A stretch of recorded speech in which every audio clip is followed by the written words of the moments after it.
Maria Eduarda Portela. E eu sou a Daniela Santos. E hoje o Metrópolis entrevista o ministro Celso Sabino, do Ministério do Turismo. Ministro, gostaria de começar perguntando sobre o balanço que o Ministério tem sobre o Carnaval desse ano. Como que foi o resultado, tanto resultados econômicos e também no turismo estrangeiro que veio para cá. Falando ainda sobre eventos do turismo, né, a gente queria saber quais são as ações que o Ministério está prevendo para outras datas comemorativas, como a Páscoa e também as festas juninas. Olha, falar que nós viramos a chave no turismo brasileiro nos alegra muito, e ter parceiros como o Grupo Metrópolis, inclusive, que tem apoiado vários eventos em todo o país, eventos esportivos, eventos culturais, eventos artísticos, inclusive aqui em Brasília, tem sempre levado o apoio do Grupo Metrópolis, a quem eu agradeço, porque o turismo é isso, é a somatória dos esforços da iniciativa privada, de grupos econômicos, de empreendedores que acordam todos os dias e apostam nessa atividade tão potente na distribuição de renda, na geração de riqueza, que é o turismo. E nós, desde 2023, iniciamos um projeto para apoiar, através do Ministério do Turismo, os grandes eventos no país. E eu posso falar para você que a gente apoia desde o Parintins, no interior do Amazonas, até o Festures em Santa Catarina, o Festures em Gramado, no Rio Grande do Sul, ou o Fenaostra em Santa Catarina, eventos no estado do Amapá, eventos no estado do Acre, passando por todo São João, já falando sobre os próximos eventos. O Ministério do Turismo iniciou esse trabalho, tivemos forte no ano passado e vamos repetir forte nesse ano de 2025, que é o apoio a grandes eventos culturais que envolvem o São João em todo o Nordeste brasileiro. Nós, no ano de 2024, superamos, como vocês sabem, todas as marcas e todos os indicadores disponíveis que medem a atividade econômica dessa indústria, desse setor do turismo. Número de brasileiros viajando dentro do Brasil, o aumento do ticket médio dos brasileiros dentro do país, o número de estrangeiros vindo para o Brasil, o aumento de gastos de estrangeiro no país, o número de pessoas que viajaram de avião dentro do Brasil, em cabines de transatlânticos, nas rodovias federais, com base em dados oficiais, por exemplo, da Polícia Federal, que é quem mede o número de estrangeiros que entram no país, da Receita Federal, que dá os gastos desses que entram no país, da Polícia Rodoviária Federal, movimentação nas estradas, da Confederação Nacional do Comércio, da Receita dessa atividade. Nós podemos afirmar que no ano de 2024 nós não apenas superamos todos os indicadores, mas também não apenas superamos, não apenas fomos melhor que no ano anterior, não apenas fomos melhor que no ano antes da pandemia, não apenas fomos melhores que nos últimos 20 anos, mas fomos o melhor da história do Brasil. Todos esses números foram superados no ano de 2024. Isso é fruto de um amplo trabalho que envolve o governo dos estados, a parceria com as secretarias de turismo estaduais, os governos municipais. Inclusive hoje pela manhã aqui no Ministério nós tivemos uma reunião com os secretários de turismo dos municípios do Brasil. A gente chamou de Marcha dos Secretários de Turismo das cidades brasileiras, e também da iniciativa privada e de grupos, como é o caso do Grupo Metrópolis. No ano passado nós tivemos o recorde de movimentação turística, segundo os dados da Confederação Nacional do Comércio e de outras entidades, cerca de 51 milhões de foliões que andaram pelo Brasil afora fazendo turismo, e esse ano foram mais de 53, então um número superior ainda ao recorde do ano passado. E a gente vem nesse caminho, o governo federal investindo muito no setor do turismo, dentro do PAC 3, investimento de 1 trilhão e 700 bilhões de reais, mais de 350 bilhões são apenas em rodovias, ferrovias, portos e aeroportos. Isso é diretamente ligado ao turismo. O Ministério do Turismo em si está com mais de 3 bilhões em obras de infraestrutura turística em todo o país. Todos os ministérios do governo do presidente Lula estão se esforçando sobremaneira para que essa atividade do turismo seja a nova matriz econômica do nosso país. E a perspectiva para o que vai acontecer daqui para frente é ainda melhor, né? Apesar de todo o sucesso colhido no ano de 2024, começamos no ano de 2025 já com grandes expectativas, a julgar pela medição que fizemos do mês de janeiro e fevereiro, onde só em janeiro e fevereiro nós tivemos a entrada, por exemplo, de mais de 3 milhões, 2.800.000 turistas estrangeiros em janeiro e fevereiro, 2.800.000 turistas estrangeiros, um número 57% maior do que o mesmo período, janeiro e fevereiro do ano passado.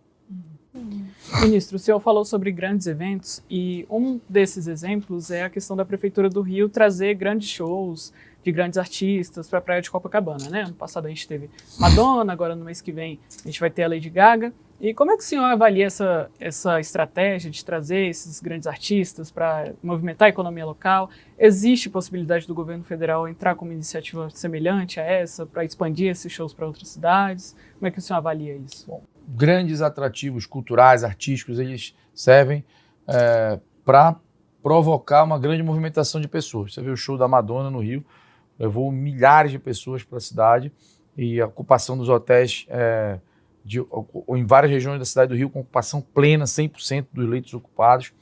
Lady Gaga da mesma forma. O governo federal ele tem as suas prioridades no momento, que é combater a fome, que é eliminar de vez a fome no Brasil, assim como o presidente Lula já eliminou no passado, reduzir substancialmente a distância entre as classes sociais, eliminar a miséria, reduzir substancialmente a pobreza no nosso país. E é claro que entendemos que o turismo e o desenvolvimento de atividades econômicas como o turismo pode nos ajudar também nessa missão. Pensando nisso, nós estamos investindo em vários eventos culturais e artísticos desde 2023 em todo o país. Como disse, no ano de 2024, por exemplo, nós apoiamos fortemente, se eu não estou equivocado, nós fomos o maior apoiador do Festival de Parintins, do Fena Ostra em Santa Catarina, do São João de Campina Grande, na Paraíba, da virada do ano em Salvador, na Bahia, de grandes eventos no estado do Amapá, em Rio de Janeiro, em São Paulo, mas não é nessa proporção de uma Madonna, nessa proporção de uma Lady Gaga, até porque a gente tem buscado prestigiar os artistas locais das regiões e também os artistas nacionais, os artistas brasileiros que estão em ascensão e ajudam muito na movimentação dessas pessoas para fins turísticos.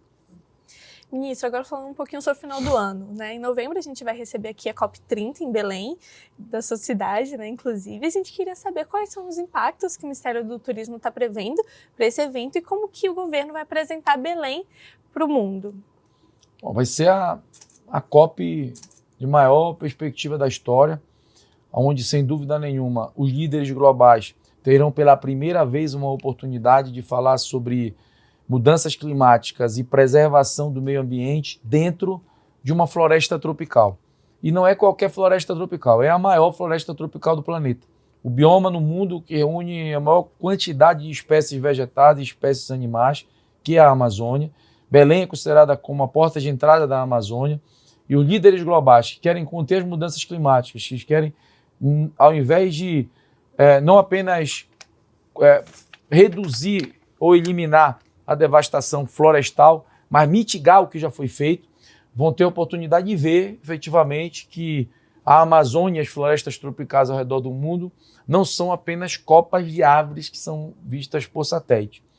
Por baixo dessas copas existem muitos lugares, populações que retiram dali seu sustento, que criam seus filhos e que vão ter agora a oportunidade de ser ouvidos e serem vistos nesse que é o maior evento do mundo de preservação do meio ambiente. Então, os líderes vão ter essa oportunidade. Eu acho que vai ser a COP que mais vai ofertar condições de sairmos com um texto eficiente, com um texto legítimo, com um texto digno às populações que vivem nas florestas tropicais ao redor do mundo. E, por outro lado, nós vamos ter a oportunidade de mostrar esse ambiente da Amazônia, mostrar a forma como o governo brasileiro vem preservando a floresta e como unir sustentabilidade, preservação, com desenvolvimento econômico, e nós aqui do turismo entendemos que a melhor forma de fazer isso é através da utilização sustentável do ecoturismo, por exemplo. Vamos falar sobre isso. Ontem, inclusive, estivemos com o embaixador Lago, que é o presidente da COP30, mais uma vez reiterando o nosso pedido oficial, enquanto presidente da ONU Turismo, para que nessa COP30 nós tenhamos também um dia para falar sobre o turismo sustentável, como já tivemos na COP29 no Azerbaijão. Ministro, só voltando para a questão da COP, como está a conversa com o governo estadual e também municipal para a questão dos hotéis da COP? Vai conseguir receber todo mundo? Como está essa preparação? Conversa excelente, harmonia total. O governo federal está investindo mais de 4 bilhões em obras de infraestrutura na cidade de Belém e na região metropolitana, viária, áreas de convivência, limpeza de canais, enfim. Também estamos investindo muito através dos nossos bancos públicos e fundos públicos para apoiar a iniciativa privada a aumentar os leitos de hotéis. Nós estamos com vários hotéis em fase avançada de construção. Estamos negociando com operadores de navios e transatlânticos para aportar 2 grandes navios que vão, sem dúvida nenhuma, ampliar consideravelmente a oferta de leitos e, com isso, dar uma equilibrada no preço dos leitos disponíveis para a COP. Vai ser uma grande COP, vai ser uma COP de sucesso, a cidade vai estar cheia, assim como tiveram todas as outras cidades onde foram realizadas COP. Como é que seria esse dia dedicado ao turismo ali dentro? Nós tivemos no Azerbaijão um dia promovido pela Organização Mundial do Turismo, a ONU Turismo, onde ali os líderes desse segmento, especialmente os cases de maior sucesso na área do turismo sustentável, do turismo de aventura, do ecoturismo responsável e solidário, puderam durante esse dia apresentar alternativas de atividades econômicas que ajudam a desenvolver as regiões, garantir desenvolvimento para os povos regionais e, ao mesmo tempo, ter uma nova matriz financeira e econômica. Tá certo, ministro. E não vamos fazer isso em Belém também. Agora, mudando um pouco de assunto, vamos falar sobre reforma ministerial. O Ministério do Turismo é uma das pastas que recebem bastante emendas parlamentares, que existe esse fluxo ali desse recurso e que, por isso, é cobiçada por diversos partidos. Como que o senhor vê essa pressão sobre o seu cargo e se o senhor acredita que vai poder dar continuidade ao seu trabalho aqui à frente do Ministério? Eu fico feliz, porque antes não era assim. Antes era um ministério que não recebia emendas, era um ministério que tinha pouca visibilidade e hoje a gente está vendo aí um grande número de parlamentares, deputados e senadores investindo recursos de emendas parlamentares no Ministério do Turismo para desenvolver o turismo nas suas regiões. A gente vê os excelentes números que a gente tem apresentado e a gente vê, sobretudo, o interesse de outras pessoas do meio político nessa parte que antes não se tinha. Então eu fico muito feliz. Nós estamos aqui dando essa entrevista, mas está saindo pesquisas ali na televisão. Recentemente saiu uma pesquisa, inclusive, apontando, não sei se vocês viram, uma pesquisa que saiu acho que ontem, apontando ali que é uma área do governo de melhor avaliação dentre todas as outras. Então, a gente fica feliz, com certeza muito mais do que se estivéssemos trabalhando num lugar parado, muito pacato, onde nada era produzido, onde não tinha tanta eficiência. Então é isso aí, vamos continuar o nosso trabalho. Eu sou deputado federal eleito pelo estado do Pará, né? E vou continuar o nosso trabalho aqui no Ministério do Turismo enquanto esse tripé me sustentar aqui. Deus, Lula e minha bancada partidária na Câmara Federal. Perfeito. Ministro, outro ponto, né, que está ganhando bastante repercussão é a Federação Partidária do União Brasil junto ao PP, né? O senhor, como membro do União Brasil, como que o senhor avalia essa aliança entre os dois partidos? Acho que vai ser muito ruim para quem ficar de fora. Para todos que tiverem essa federação dentro da sua base, nos seus estados, nas suas regiões, vai ser, sem dúvida nenhuma, a maior força política do país. Vai reunir grandes lideranças de norte a sul do país, vai ganhar muito espaço. E é a tendência. Desde 1990, quando nós tínhamos ali 6, 7 partidos de grande força no Brasil, e a lei afrouxou e foram criados cerca de 32 partidos, o legislador percebeu que não dava para ficar daquele jeito e começou a impor dificuldades e barreiras para o surgimento de novos partidos e para a manutenção de novos partidos. Com cláusulas de barreiras que vêm aumentando o seu rigor, eleição após eleição, os partidos vêm agora diminuindo. Vários partidos que vocês conhecem, se lembram, nas últimas eleições, deixaram de existir porque perderam fundo partidário, fundo eleitoral, tempo de televisão, em virtude de não terem cumprido as cláusulas de barreira. A tendência é que nessa próxima eleição de 2026 reduza mais ainda e na de 2030 nós voltemos aos patamares do início da década de 90 com poucos partidos no país. Então, os que existem hoje, o caminho vai ser federações e fusões para que a gente tenha poucas agremiações partidárias que realmente representem os ideais políticos que são vivos no seio da nossa sociedade. Ministro, ainda sobre União, nessa sexta-feira agora, o governador de Goiás, Ronaldo Caiado, vai lançar a pré-candidatura dele à presidência da República das eleições do ano que vem, né? O senhor, por outro lado, defende a reeleição do presidente Lula. Como é que se houver essa divergência dentro do partido, dá para resolver? Totalmente natural, como existe em todos os outros partidos. O PSD, por exemplo, já foi lançada a pré-candidatura do governador do Paraná, né, pelo membro do partido. E do mesmo lado, temos vários companheiros do PSD, inclusive o líder Antônio Brito na Câmara, é um partidário, é um admirador do presidente Lula, parceiro do nosso governo. Eu vejo isso como absolutamente natural, respeito a vontade individual, pessoal de cada membro do União Brasil e de qualquer partido. Nós vivemos de uma democracia, mas o que eu vejo faticamente é que a ampla maioria do nosso partido defende caminhar junto com o presidente Lula na sua reeleição e, assim como eu, pessoas que defendem que, inclusive, a União não só faça parte da chapa, mas, se possível, indique até o vice-presidente da chapa. Já tem um nome para ser Nós vice? temos vários quadros dentro do partido que reúnem todas as condições de ocupar esse posto tão importante na República Federativa do Brasil. De norte a sul, nós temos pessoas com capacidade técnica que podem representar o nosso partido e que, sobretudo, podem ajudar o presidente Lula no seu segundo mandato a fazer um mandato ainda melhor para o povo brasileiro.